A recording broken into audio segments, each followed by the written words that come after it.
आणि साताऱ्यामध्ये सभापती निवडीवरून महायुतीत वादंग निर्माण झालाय। राष्ट्रवादी काँग्रेस आणि शिवसेनेच्या सभापती निवडणुकीवर बहिष्कार। शेतकरी संघटना आणि अपक्ष सदस्यांनी हा बहिष्कार टाकलाय। भाजपच्या विरोधात शंभूराज देसाई आक्रमक झाले।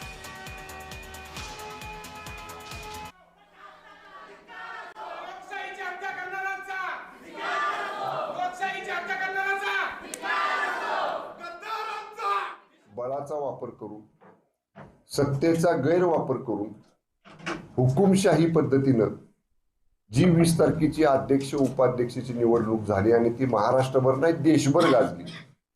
आणि अशा वातावरणात आम्हाला त्या राष्ट्रवादी काँग्रेसच्या बरोबर भाजपच्या बरोबर आम्हाला निवडणूक लढवायची नाही। आमचा या संदर्भातला तीव्र निषेध आहे आणि आम्ही कोणत्याही परिस्थितीत या निवडणुकीत सहभाग घेऊ इच्छित नाही।